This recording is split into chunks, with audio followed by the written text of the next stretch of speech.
Alors, la loi Pareto, qu'est-ce que c'est? Je vais vous montrer un site internet d'un professeur qui a fait ça très très bien. Alors, une grande majorité du tout est décrite par une faible quantité de composants. Et alors, si 20% des causes produisent 80% des effets, il suffit de travailler sur ces 20% pour influencer fortement le phénomène. Alors, qu'est-ce que ça veut dire?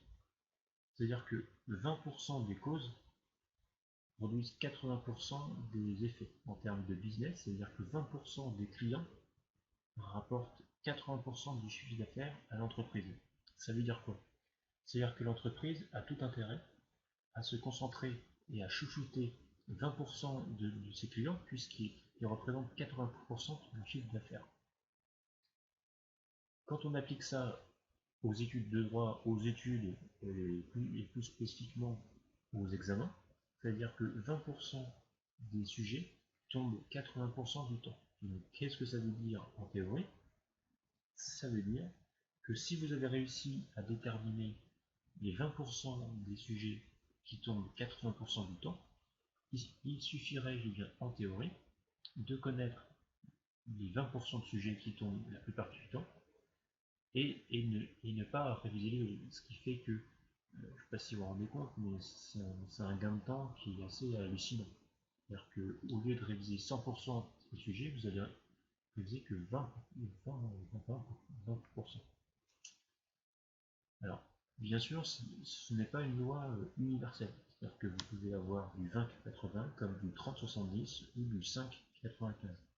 C'est ce dernier cas que personnellement moi j'ai eu dans ma faculté. C'est-à-dire que c'était quasiment à peu de choses près, tout le temps, les mêmes sujets qui tombaient. Alors sur des thèmes différents, hein, ça ne m'empêche pas. Mais c'était souvent les mêmes questions, les mêmes thèmes, les mêmes problématiques. Donc il suffisait en fait de maîtriser ces sujets-là pour pouvoir s'en sortir. Alors, vous allez me dire le risque, effectivement, c'est que, par exemple, sur du 20-80, donc il y a 20% des sujets qui tombent 80% du temps, et vous pouvez du coup tomber sur un sujet qui tombe 20% du temps. Donc et là, si vous n'avez pas révisé ces sujets-là, c'est catastrophique.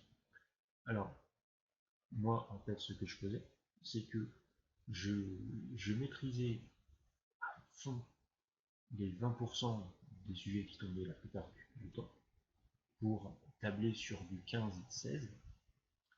Et ensuite, les autres, je me contentais, je révisais pour avoir 10-12. Voilà. En pratique, je ne suis jamais tombé sur les sujets qui tombent 20% du temps. Donc autrement dit, j'ai misé effectivement à fond sur les 20% des sujets qui tombent 80% du temps. Et à chaque fois, ça fonctionne. Alors, ça ne veut pas dire que ça fonctionne à 100%, c'est pas du tout une science exacte. Il y a quand même une part de risque, mais ce risque-là, on peut largement le minimiser et c'est ce que je vais vous apprendre à faire.